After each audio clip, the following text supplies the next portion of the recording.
Ladies and gentlemen, boys and girls, children of all ages, welcome to Sox on Tap. Tony, my first reaction is just, fuck yes, let's go. Sox versus Richmond. That's where it all starts. It all starts taking care of business in-house in the Central Division. That's right, I'm a meatball. You got to bring that top button swag, baby. It is always great to beat the Cubs. And I'm a homer, so I always say they're gonna. Dallas Keuchel Lamson got some beards that you should be afraid of. What everybody said when he gets out there, it's me versus the other guy, and I'm going to beat him. So I just love that mentality. It's cool and fucking tough. Steve, would you say that Tony is mad online? I would definitely say that. The White Sox winner.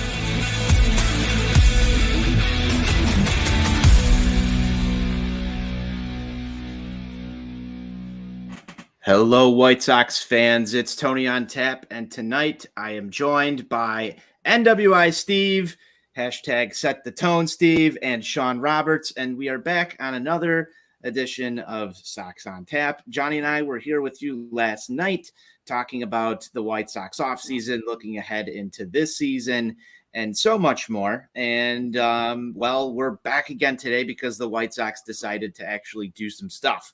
We're going to get into that, but before we do, be sure you're going to ontapsportsnet.com for all your Chicago sports literature podcasting needs. Follow us on YouTube at ontapsportsnet.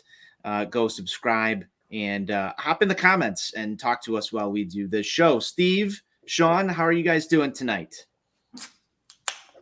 I'm doing really well, Anthony. Hey, listen, imagine being a schlub that writes 1,500 words, just scorching the organization, talking about just how terrible the offseason was, and then today happens, and then it just all goes for naught. So I'm doing great. Yeah, I'm doing good, ready to go. Little quick hit tonight, and shit happened. Like it's funny. I take my phone, like my eyes off my phone for 10 minutes. I'm walking my dog on my lunch break today, and I pull it out, and all of a sudden, boom, we got a right fielder. We got a right fielder, baby. So lots of news today, that being the biggest of them. And we're going to get to a few things, but just before we get into all the news, I don't want to break this all down. But Sean, you're excited about this. Steve, you're excited about this. Quick initial reactions. Craig Kimbrell traded to the Los Angeles Dodgers in exchange for outfielder AJ Pollock. Guys, just give me your initial thoughts here. I'm excited. This is what we've been asking for, right? Like we've been sitting here going, are we going to have first baseman playing right field? What's going to happen? Andrew Vaughn gets hurt. We all sit here going, okay, well, that's because he's a first baseman, but that, that's other conversations. But no, this is we've been waiting for the White Sox to make that move. Everybody, White Sox Twitter has been up for grabs, just, pissed off at the world, flames, torches, ready to boycott the season because we didn't go and get a right fielder. And here we are now. AJ Pollock, solid Major League Baseball player. They didn't nickel and dime this thing. And I think that's the biggest surprise is from me, at least. Obviously, Craig Kimbrell, I think the last time the three of us talked, we were like, they picked up this option. What are they going to do with it? And it didn't work out maybe. And I think this is a great fit for both teams. I think this is one of those trades that you can look at and go, both sides won. And I think, too, obviously the White Sox get a right fielder here, but the Dodgers are picking up the cash. Like, that's what we're not stuck with that. And that's pretty badass. Yeah, I mean, I echo a lot of Sean's sentiments there. This addresses a glaring hole on this roster right now, giving a competent major league right fielder. And that's something that I know I have been clamoring for all winter. I know just about everybody within the fan base has been clamoring for this. So they addressed one of the holes that this organization identified going into the offseason, and they did so in a manner that was appropriate. They didn't, like Sean said, they didn't go out there and nickel and dime this thing. They got a competent player who has had success. And I think importantly, he's a guy that has shown throughout the course of his career that he can handle right-hand pitching. As a fan base, I think we've gotten so caught up on needing to get left-handed, needing to provide balance within the lineup. And while AJ Pollock does hit right-handed, he hits right-handed pitching very well. He actually hit him better last year than he has in any season throughout the course of his career. But for his career, he's 13% above league average when it comes to handling right-handed pitchers. And that's a major deficiency that this team needed to address. And so they did all of those things with this move here. They cleared up a little bit of cash. So there's about a $3 million difference, like Sean was talking about there, between the contracts with Pollock and Craig Kimbrell. So now later in the season, the Sox need to go out and make an acquisition, whether it's to help the bullpen, which, something we're going to touch on here shortly also, or to address second base or another starting pitcher. They've got a little bit more flexibility now. Yeah, and I'm a big fan of this trade. I've liked AJ Pollock's game. There has been some injury concerns with him over the course of a few different seasons throughout his career. But overall, I think he plays in this lineup very, very well. He's also a personality guy, too, that I just like what we're getting here in terms of a guy who's going to come in and play right field for us. That might mean a little less Gavin Sheets at bats for me, so I'm a little bit sad. I have to say that right off the bat, a little sad about that. But for all intents and purposes, I'm a fan of this move, and we'll break it down in further detail later on in the show. Before we get to that, though, there were some other news today that came out of the White Sox camp, and one of the most concerning, we kind of saw this coming a little bit last night during a ball game that the White Sox were playing in. Garrett Crochet comes out after striking out his first batter, and here we go. We've been here before. We've seen this drill. It was announced today. Garrett Crochet likely going to need Tommy John surgery. Steve, this comes on the heels of something that you and I have kind of been tracking for a very long time, and that is a dip in Garrett Crochet's velocity that we saw all of last season. You see him come out, throw with some conviction, I would say, in his last outing before this, and then all of a sudden something is not right. I feel like we've known this is coming for a long time. Steve, why don't you elaborate?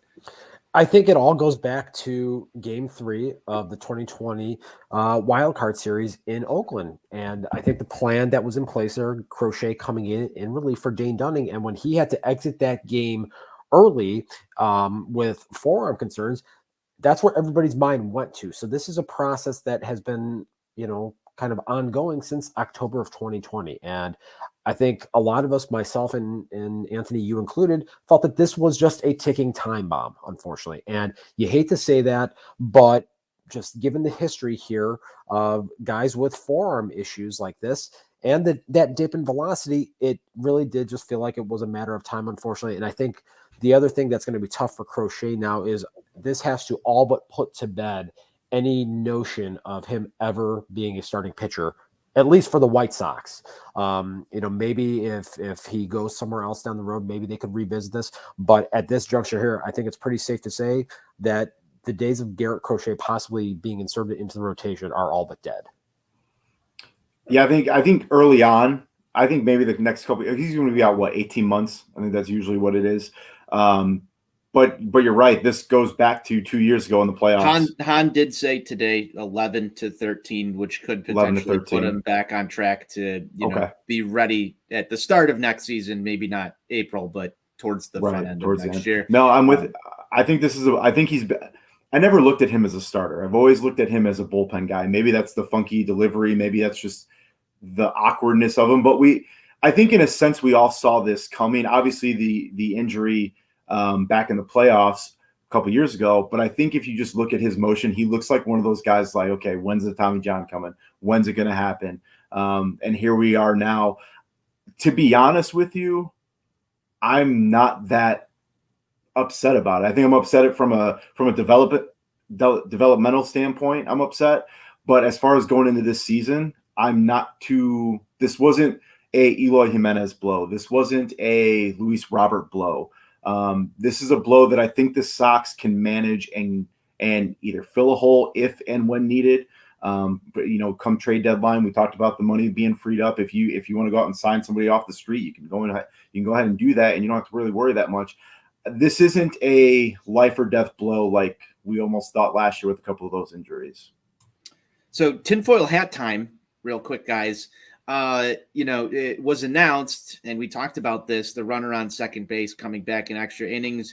Did Garrett Crochet elect to just get the Tommy John surgery over in 2022, just wanting to avoid any further snafus that would, result in lost career earnings down the road? Just get it over with now, and then come back. Is that at play here? No, it was just the worst. Just the worst.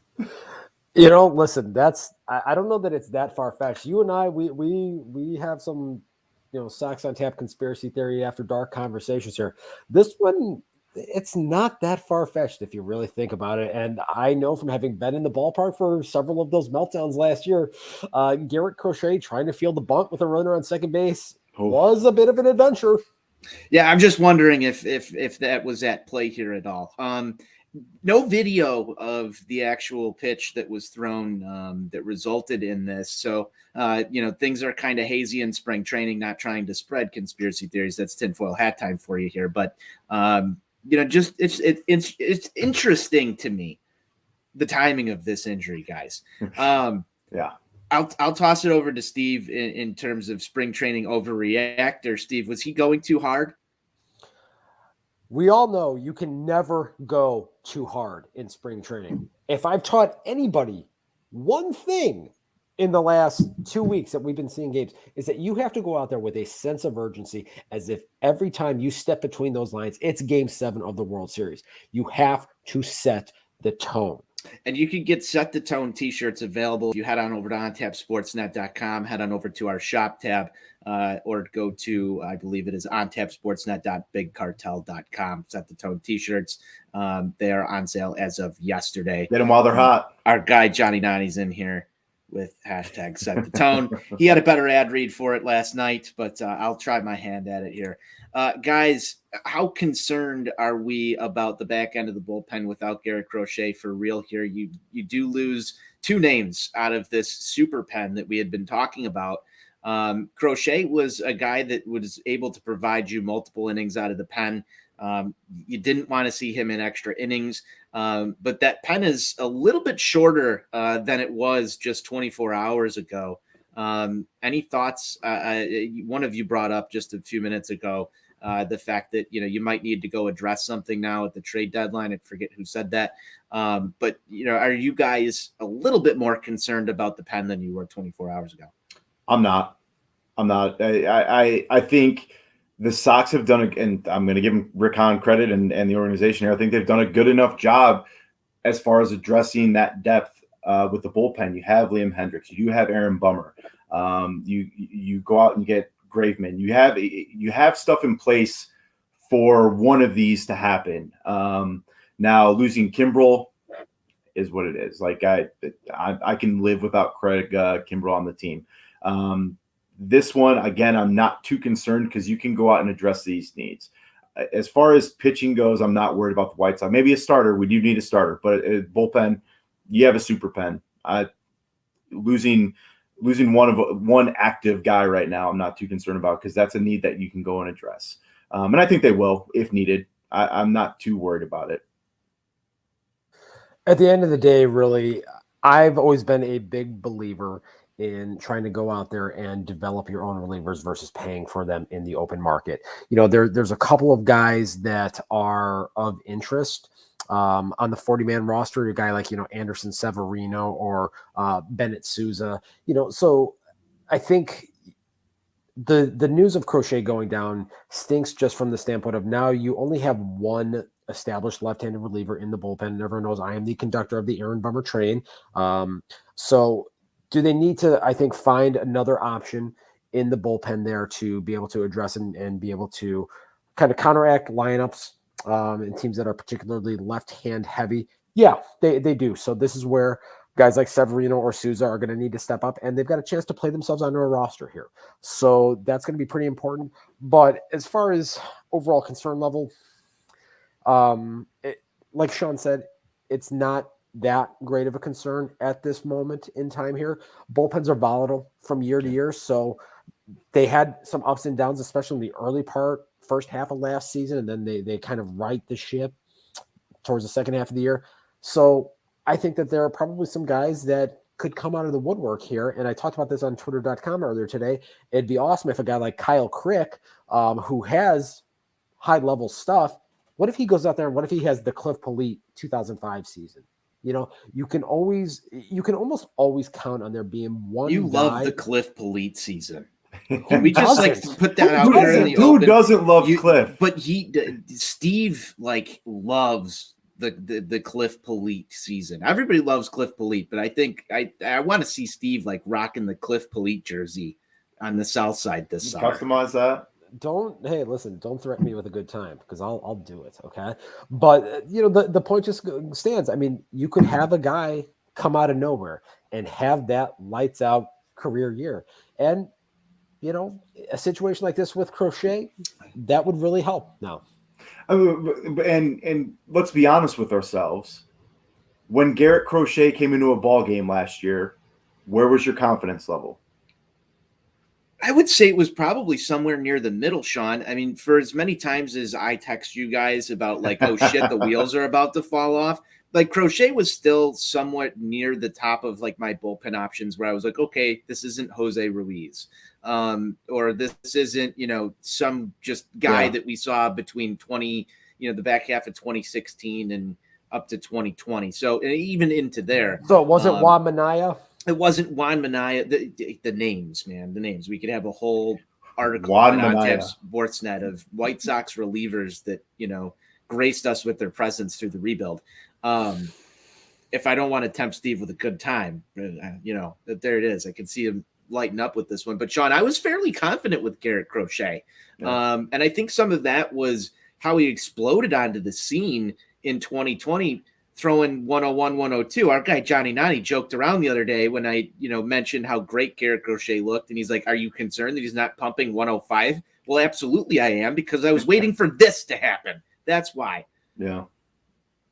Yeah, it was going to happen. You just being a former pitcher and you see how some of these guys throw, it's bound to happen. And I'm happy it's happening, I guess, now. Jose Ruiz is elite. Excellent comment from our guy Jim here. Jose Ruiz is elite. The mop-up king, right? No, you look at this bullpen. I don't think this is a crazy loss. I look at it as, does it suck for his development? Absolutely. And is this going to delay his development? Absolutely. But as far as if you look at the 2022 season, like Steve said, you try and find some internal options, give some guys some chances. If it doesn't work, it's not a top flight reliever that you're not losing a Liam Hendricks here, right? You don't have to go do anything crazy. At this point, you're looking for a guy to start the 10th inning and maybe some high leverage situations here and there. Well, and guys, I just want to ask this question before we move on to the AJ Pollock conversation. Will the White Sox bring out a jersey on opening day for Garrett Crochet, Jose Abreu, pulling it out there? Will they celebrate him the way they celebrated Eloy last year? Give me your guys' early predictions. There's got to be a betting line for this somewhere. Garrett Crochet, RIPIP, baby. I think it's only fair. We were kind of joking about this a little bit. I think if they're more likely to do that with someone, I think it's probably going to be Andrew Vaughn. And I think it would be really interesting, if Andrew Vaughn, rose from the ashes, so to speak, on Easter, when they're at home against the Tampa Bay Rays. Do you think Andrew Vaughn's going to miss time, Steve? It's hard to say. I mean, I know obviously they, there was some commentary on twitter.com yesterday. Maybe the bullpen crew will give Crochet the hanging jersey in the bullpen. I think that's probably the scenario. Maybe if Anderson Severino or a rookie guy breaks camp with the team this year, maybe they are in charge of carrying the ceremonial Garrett Crochet jersey out to the bullpen. But who's going to have the backpack, the SpongeBob backpack? Have you guys seen this thing? That's I feel like that's got to be, if Kyle Crick makes the roster. Somebody's got to carry that thing out there. I heard that guys love the candy and the snacks that Garrett Crochet provides. Or is he just is Garrett Crochet still going to be with this team through the year? Maybe he'll still be in the bullpen. He'll be with them in spirit. We know that. That's right. Snack guy. That's Never awesome. never forget. Sean, you think they're going to honor him in any way, shape, or form the way they did? No, I don't know. I was so embarrassed last year after they did that. 1 year anniversary today, guys, by the way. Yeah, listen, my Diane Visaedo t-shirt jersey Instagram pic Now that's my guy. that I put on Facebook came up as a memory today. So happy opening day. That never happened. But no, I maybe they honor him. I don't know. I hope not. I hope we don't have to see that crap again, because then you get mocked by all the baseball sites, and we got enough, like, as a fan base and organization, enough stuff to deal with. We don't need any of that. I hope they don't do it. Please don't do it.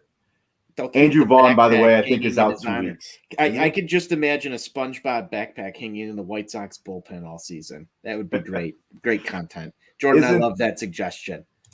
Isn't Vaughn out 1 to 2 weeks? Did I see that? Yeah, I haven't had like an official injury report on him. I know that they put him out on the field and he was like putting, baseballs into buckets for the team, like cleanup crew. So nice. I did see that he's still out there on the field interacting with people. So it's not like he's on the shelf completely.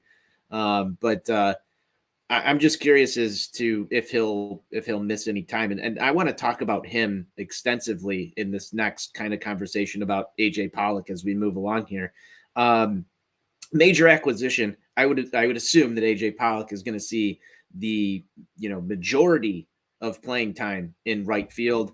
I believe I saw that he's only played around 6 games in right, but he's going to play right field for the White Sox. I would imagine that to be the case. There's going to be a little bit of a log jam created by this. And before we get into the importance of what AJ Pollock is going to mean to this lineup, I want to talk about what this means for some of the other guys here: Gavin Sheets, Andrew Vaughn, Adam Engel, Lurie Garcia's playing time. Some of these other guys. The White Sox offense is a lot more deep than it was just 24 hours ago, just the way the bullpen had some subtractions.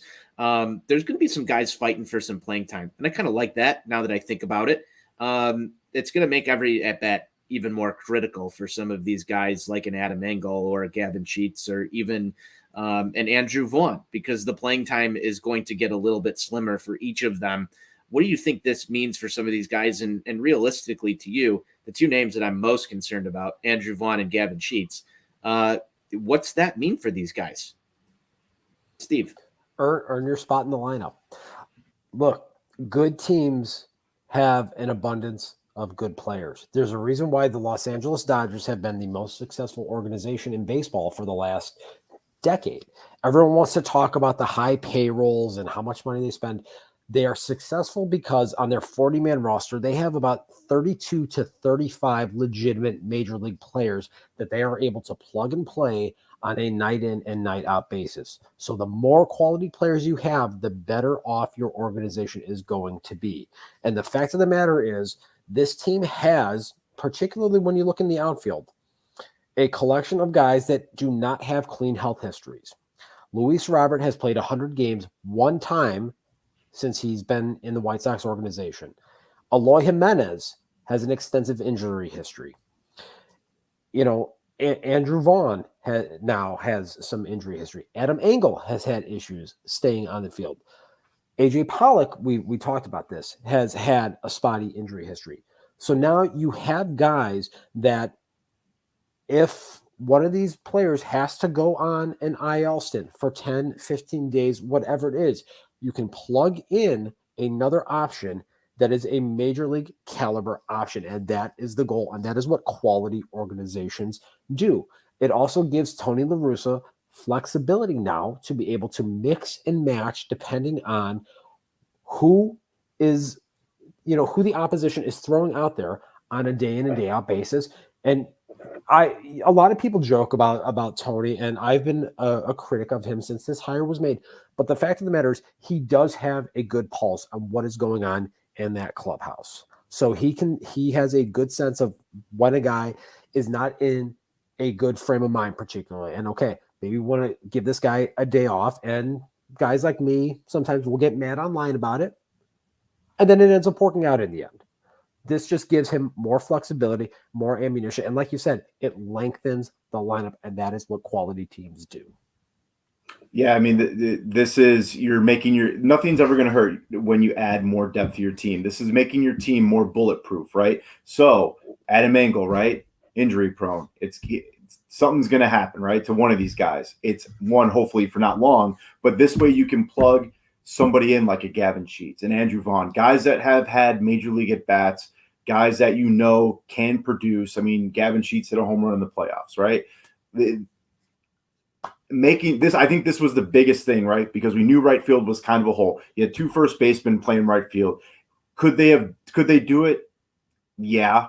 Was it going to be great? No, but they could get the job done. Now you're adding depth, right? So let's say Pollock has a healthy season. He's probably going to play 120 games. Now, is that spread out all in right field? Or now you can give Eloy a day off, right? And him DH. Now you can give, if Luis for whatever reason needs a couple days off, you can give Luis a day off, get Adam Engel. Like there's going to be rotating parts here. And you go back to what the Dodgers do, right? You look at what the Dodgers do, and it's kind of a sarcastic joke, but you're like, they got like 9 outfielders that can all play on any team in Major League Baseball, right? And they pull them up from AAA. They have them all on their bench. You can never have too much. And now you've lengthened that lineup like we've been talking about. And I just saw 90's comment. It probably happened. Negative 90's in the house. Don't get up for the letdown, baby. Yeah, don't get up for the letdown. Johnny's in the comments here. Adam Engel suffered a hamstring strain upon hearing you say his name, Sean. But you know what I mean? But that would not be great. But you know what I mean? Like, we're not sitting here relying on now Adam Engel to play 100-something games in right field or the outfield. He can do what he does. Be a fill-in, be an 8th, 9th inning outfielder. That's what he can do, right? So 8th inning, 9th inning comes up. If we got a decent lead, you maybe plug him in left field, take Eloy out, right? Like, because that's a defensive liability.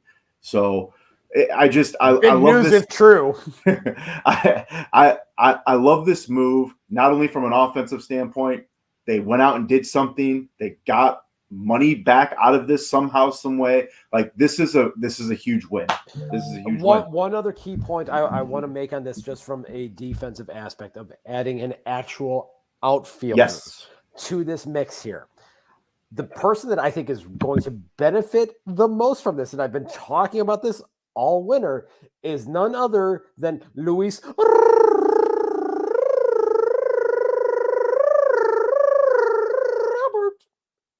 Because now he's not going to be flanked by 2 defensive liabilities anytime that he steps on the field. This is going to allow then this. Are you calling Adam Engel a defensive liability here? I just want to get them things straight. No. Adam Engel obviously is not the defensive liability. But if he is flanked by Eloy and some combination of Andrew Vaughn or Gavin Sheets, we got some liability issues there. So here's my question for you guys. Had the move not been made, who do you think was going to get the lion's share of the starts out there? I was in a Twitter Spaces earlier today that was hosted by White Sox Dave. Sean, I saw you in there as well. His opinion there was Adam Engel was going to get most of the start in right field just for the sheer defensive abilities for him. I'm curious to see where you guys were with this just less than 24 hours ago, because I didn't really expect Gavin Sheets to start much in right. I thought he'd kind of wind up DHing most of his at-bats, and he would rest and you'd kind of play your matchups there. But I kind of thought that Adam Engel was going to be my guy out there in right field, barring any health issues. I didn't think he was going to get that much of it. I thought maybe 25% of the starts would ultimately go to Adam Engel there. Now, obviously, look, if it's a left-handed starting pitcher on the mound, that's going to be a significant change to the lineup right there. See, this is why Johnny 90 is the brains of this operation right there. You know, he's bringing up stuff from a couple 2-3 weeks ago here. It all ties together. But honestly, I really thought that Tony was just going to kind of mix and match. I felt as though Steve, just for the people who are listening to this tomorrow, Johnny is in the comments here and brought up the article that you wrote on March 13th, which you could find at ontapsportsnet.com. Just want to let people know where they can find what we're talking about here. It's a March 13th column titled "How the White Sox Can Maximize Luis Robert in 2022 and Beyond." Johnny Nye is the brains of this operation. I've said it before. I'll say it again here. But, I really thought that Gavin Sheets was going to see the bulk of his time in the DH spot and maybe 20 to 25% of it actually in right field. And then, the combination of specifically Andrew Vaughn and Adam Engel seeing the bulk of the time out there in right field, though, with a majority of that percentage also going to Andrew Vaughn there personally. Yeah, I think Engel would have been my guy to put out there. You throw Gavin Sheets or Andrew Vaughn and mixture, whatever. Leury Garcia is going to get some play out there, obviously. I love this so much now because now we don't have to think about it, right? Like now you have even Tony La Russa assures you that you still will have to think about it. I mean, I can't wait for it's a Sunday afternoon game and Josh Harrison's out in right field, right? Like, and we're sitting going, what are we doing here? I saw Seby Zavala taking some reps at first base in like the ninth inning today. Nothing's out of the realm of possibilities in White Sox baseball. Charlotte's going to need a first baseman this year.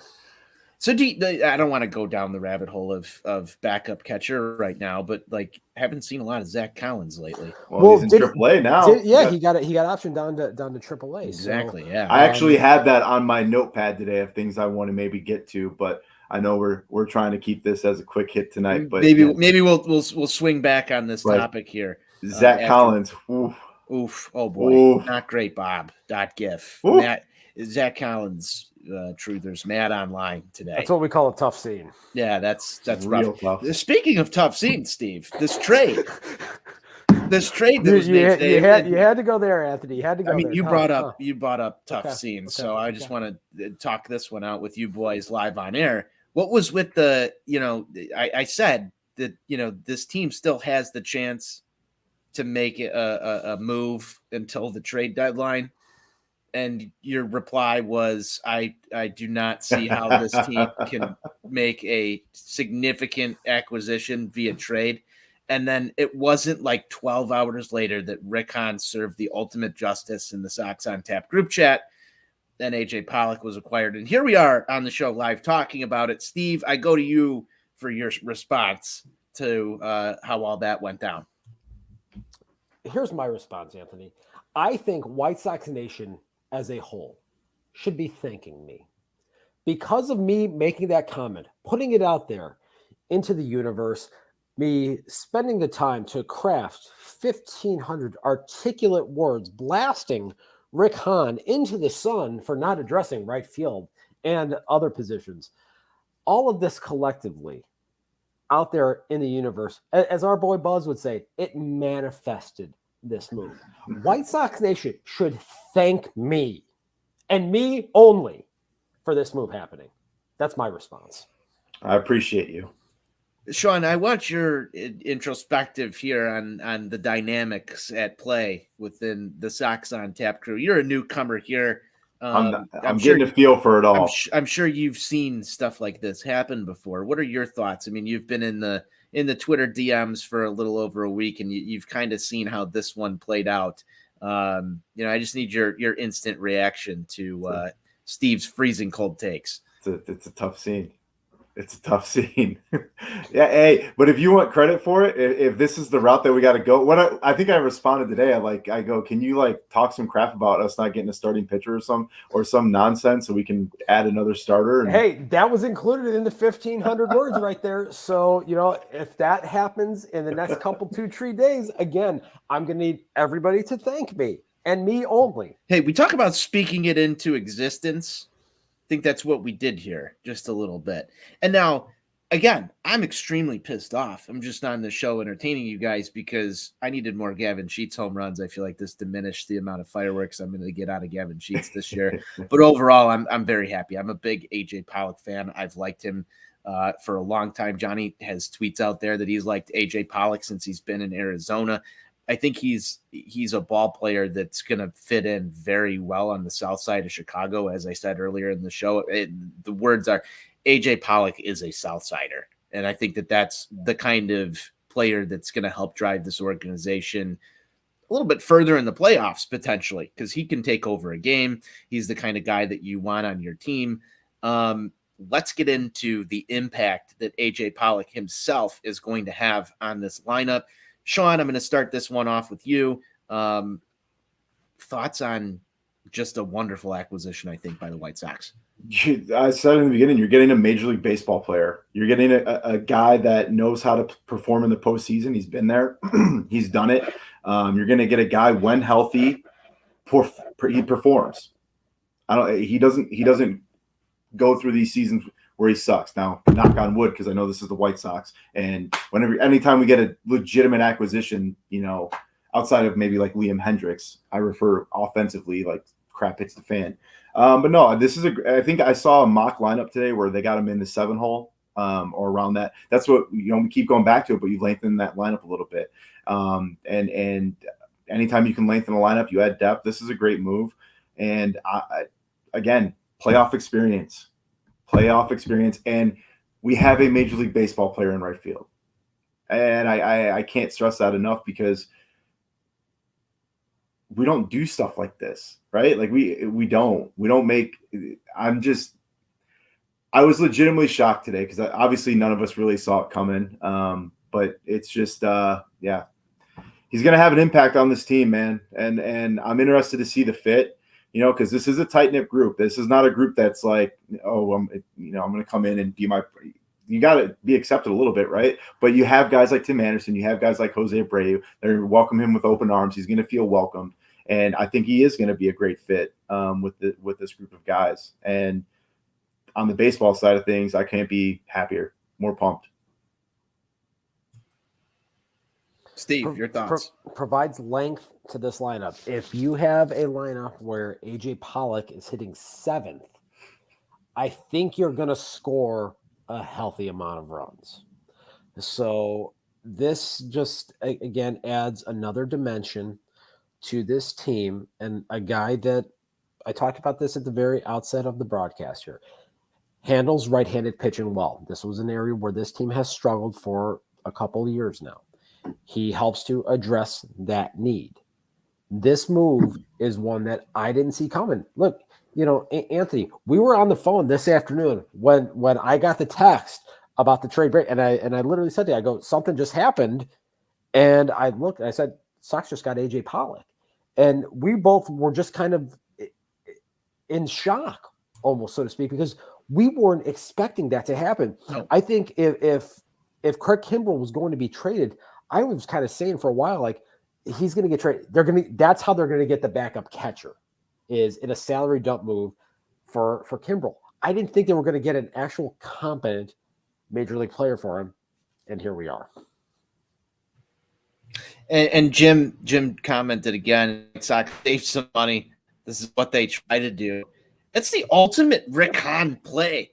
Like, you've got to give some credit where credit's due. It works. It was a good move. It improved the team in a spot where they did need some help.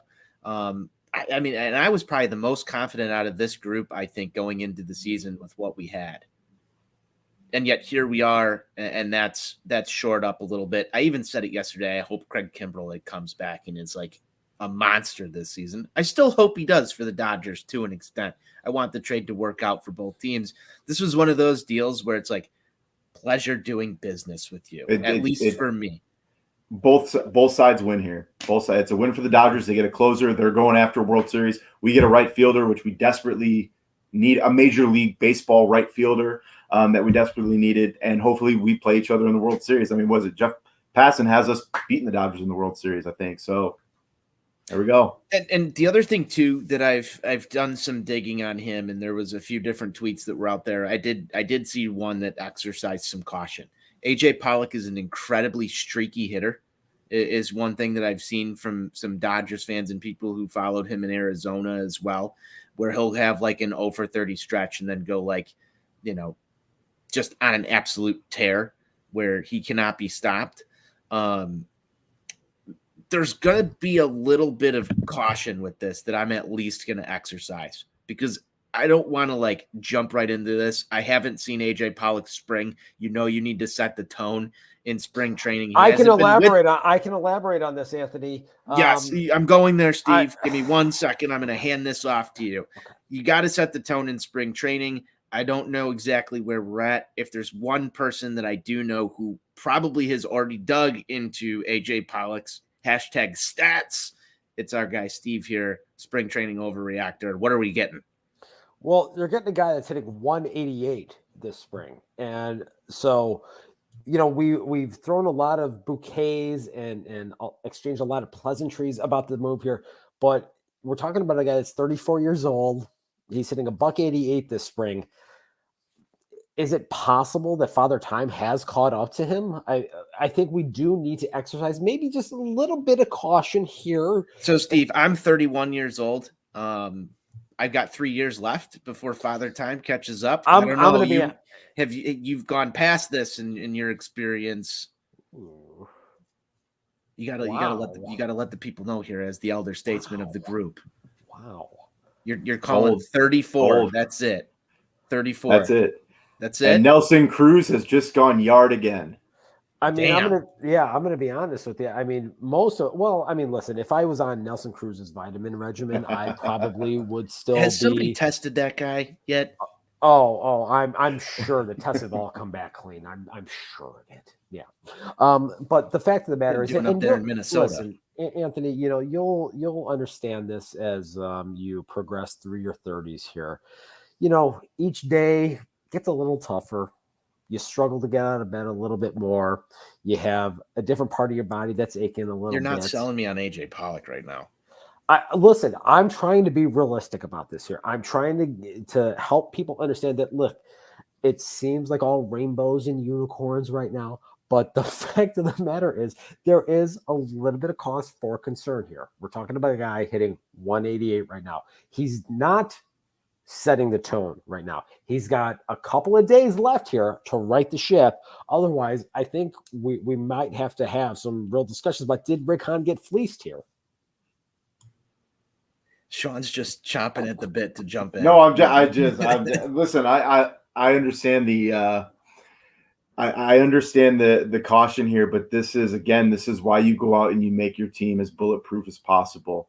And you go and you snag an AJ Pollock. And Tony, when he's that streaky hitter, right? Like, and he's going 0 for 30, 0 for 40. Okay, sit him down for a couple of days. Guess what? Now you can throw Andrew Vaughn in. You can throw Gavin Sheets in. I think Sean just bit hard on spring training overreactor.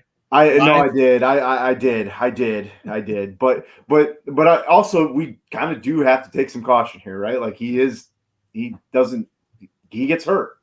I think you get AJ Pollock, and then you have, if you go through that streakiness, you have guys that can come in and play and until he figures it out or takes a day off, whatever the case is.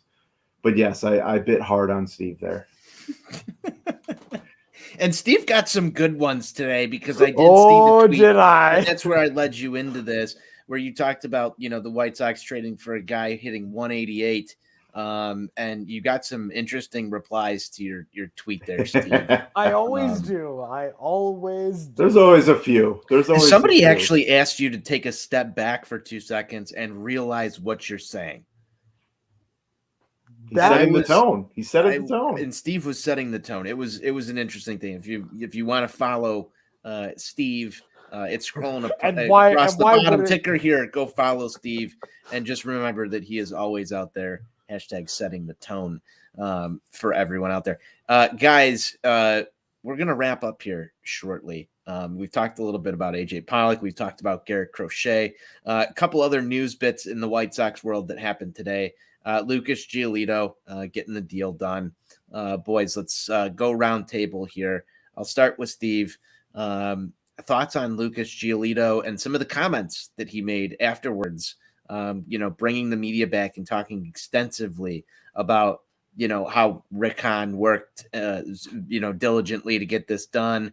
There were mentions made that he spoke directly to Jerry Reinsdorf and said that, there's no place that he would rather be than the White Sox. And just to even preface this once more, the broadcast crew went out of their way to say there's water under the bridge. So, guys, your thoughts here?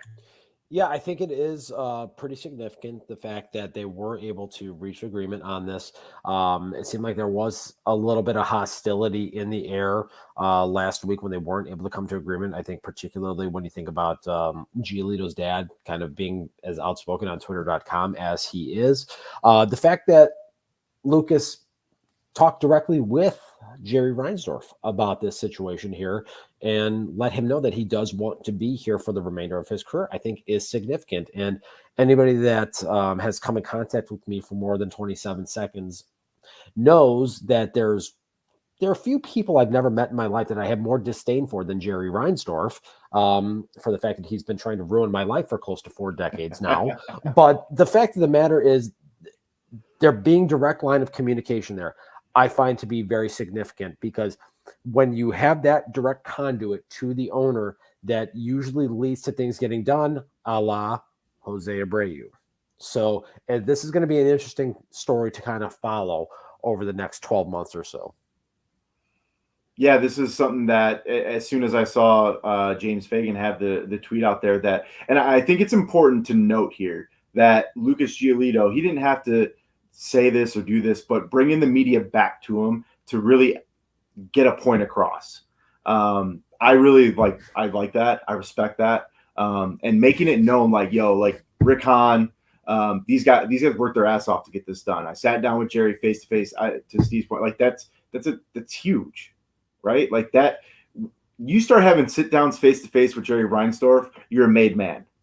You're a made man. At least that's what history says. No, I think this is important. This is important. One, it's done before the season, so this isn't going on, right? It clears up everything that happened last week where we were all going, oh, here we go, White Sox, right? Lucas Giolito's pissed off at the White Sox now, and again, it's an embarrassment for the organization because of the lack of money or the stubbornness, whatever the case is. This is important. It's done before the year. Lucas can focus on pitching now, and it's pretty adamant, at least if words are a thing, that he wants to be here, and that's important. Yeah, and I think, the importance of, I think the importance of Lucas Giolito sitting down with Jerry Reinsdorf is an interesting development in this situation for me. I think as much as it is for you guys, because Sean, you kind of talk about he's a made man, and that is what history kind of tells us, not only with the Bulls organization, but with the White Sox organization that Jerry Reinsdorf runs and owns. When you start to get to that level, one thing that I have completely thought in just this whole entire Lucas Giolito situation is that he has the makeup of the guy that's going to command over $100 million. And that seems to be the threshold that the White Sox have yet to commit to a player. That seems like it's this arbitrary moving kind of line for White Sox fans as to whether or not they're happy with a move that gets made or not. I think that this is important to watch and monitor, as Steve said, over the next 12 months. Where do you go with Lucas Giolito? Are they going to unload a massive contract to shore up and extend Lucas Giolito long-term? Or is he going to go to the free agent market? And are the White Sox going to have the proverbial seat at the table to talk to him, to give him that contract? If I'm Lucas Giolito's agent right now, and he's already having conversations with Jerry Reinsdorf, and you already went through this battle with Rick Hahn, yes, you've got the saving face public displays that you saw today, water under the bridge, calling the media back. Obviously, both sides on this negotiation reached an agreement. They're happy right now. But what happens next time we go do this again? Are we going to have the same debacle? Was the groundwork laid right now to facilitate a longer-term deal somewhere in the future? Or is this, let's get this season done, we'll go back to the business side later? That's what I'm concerned about right now. Because you can say everything you want right now and get ready for this season. I'm still not completely sold, Sean, that he's a made man. I'm actually more concerned that Jerry Reinsdorf had to get involved in these conversations from my perspective, because it meant, you're with a player that you're doing ARB deals with, and the owner is involved in this conversation. So to me, it's what was the reason that Jerry had to get involved here? I'm interested in that. I'm 100% interested in that. But again, I think it's nice to see, and again, Tony, you bring up great points, right? Like, why is Jerry doing this? Why is he doing it? I don't know. Like, when none of us will really probably ever know why or what was exactly said or anything like that. But we talk about, like, what would Lucas get? Does he test the open market? What was this? What do you remember what this supposed offer to Zach Wheeler was? Was it last offseason? Was it like 5 years, 120 five and 125? I think that's where you're looking for Lucas. I think that's that fair value for him? Say he goes out and absolutely shoves this. Let me say this. One thing that I have kind of heard through the grapevine is that Lucas is very interested in the years. He wants he wants the years. I don't know. I think. I mean, what would you guys offer? What do we have outside? Like, he's our ace, right? Like, he's our ace. He's our number one. I would say 5 years, 120 mil. But again, we don't know what that market's going to be either. Yeah, I personally, I've struggled to think that 5 years is going to be enough to get a deal done. And it's wild though, because he's a starting pitcher. It is, but here's the one that kills me is that Rick Hahn has seemingly shored up and bought out arbitration at will amongst all of the guys that you've seen throughout this rebuild. Let's look at Eloy Jimenez. Let's look at Yohan Moncada. Let's look at Luis Robert. Rick Hahn has been doing this since Chris Sale and before. If the White Sox were in any sort of way working very closely with the Lucas Giolito camp, wouldn't he have been on that list? No, and I'll tell you why, Anthony. Okay, so Steve, go ahead. Lucas Giolito comes from money. None of those other guys did. It's been well documented. Lucas Giolito comes from a family of Hollywood actors. So he does not have that sense of urgency to get a payday quickly the way a guy like Eloy Jimenez or Luis Robert does, or a John Danks or somebody else of that ilk. Okay? Lucas Giolito, he doesn't have to worry about that. So he is of the mindset that I can go out there and I can set my market value and get my price, because ultimately I'm okay. I've been okay my entire life. So Johnny just mentioned Boris. I didn't know that Giolito was represented by Boris. Is he? I don't think he is. Okay. I'm not I sure. I don't know, but if I don't know who his agent is. boy. I'm not going to speak out of term here, but if Lucas Giolito was a Boris client, see, and this is where I talk. If I'm Lucas Giolito's agent, regardless of what happened in this situation, that free agency market is where I'm taking him and advising him to go, because you could see him wind up getting a huge offer from a team like the Dodgers, the Angels, somebody who's looking for something out on the West Coast where Lucas Giolito's from. That's where I just my thought process before all of this talk between Lucas Giolito and Jerry Reinsdorf took place. According to Spotrac, Lucas Giolito is represented by CAA.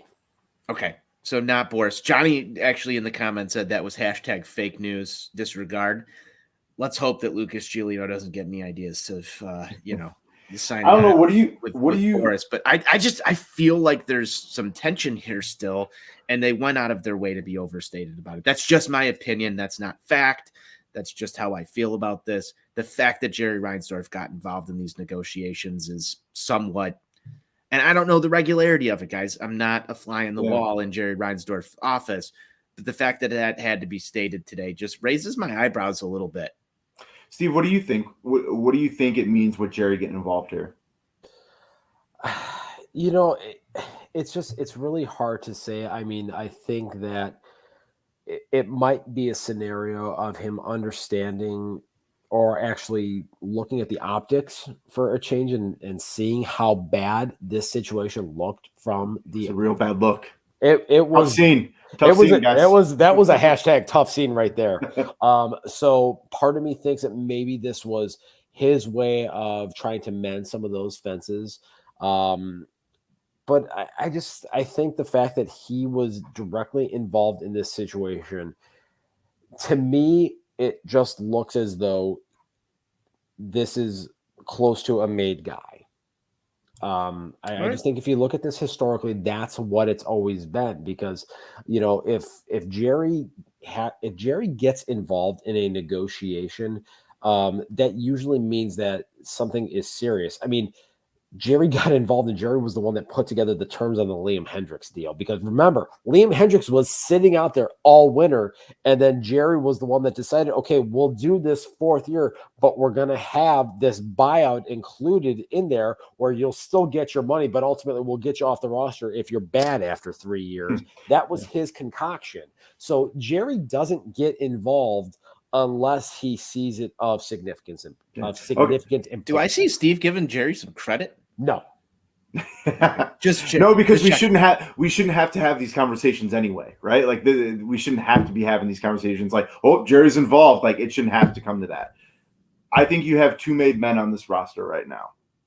I think after today, hearing what was said, I think you have Lucas Giolito and I think you have Tim Anderson. I think those will be and Jose Abreu. Well, yeah. So Jose will get another. Here's 2 years, 40, whatever the deal was. That there are 1 year with an option. Who knows? But yes, Jose Abreu. But I think if you look in the future of this team, I think Tim Anderson, Lucas Giolito, those are your 2 you build your entire franchise around, or you keep, or whatever happens. I think those are your 2 made men. Interesting thoughts, guys. I love it. Anything else as we wind this one down? I know we wanted to talk a little bit about Zach Collins. Don't know if we've got just some quick hit rounds here as we go around. But if you guys have any closing thoughts on stuff that you guys have seen throughout spring training, if you want to talk about AJ Pollock for a second, the floor is yours, guys. Let's close this Friday night episode down of Sox on Tap. Sean, I'll start with you. We'll bring it back to Steve, and then I'll share my final thoughts. Mine's simple. We're a hell of a lot better today than we were yesterday, even with Groche hurt. Mine is more of a 10,000-foot view. This is the last Friday that we will not have baseball until November.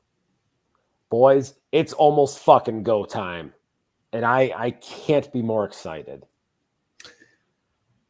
Guys, I expected you both to talk a little bit longer about the White Sox here. Listen, we're on a time crunch. We're on a time crunch.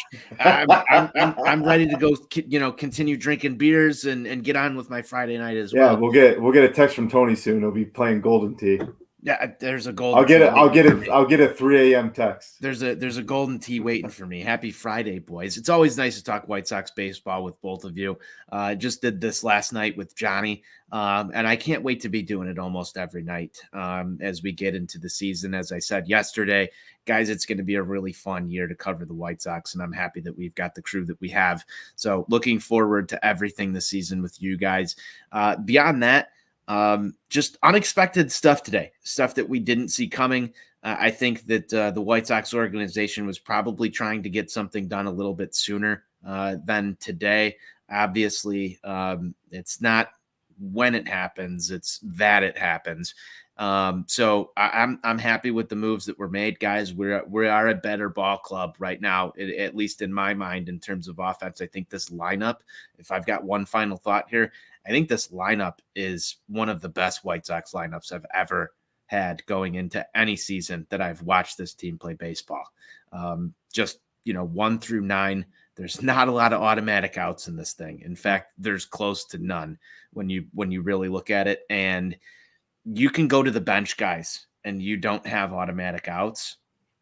That's a dangerous fucking lineup. I am ecstatic. I am excited. I am ready for this season to begin. Steve will be in Lot B in just a little 11 bit over days, a week. baby. 11 11 days.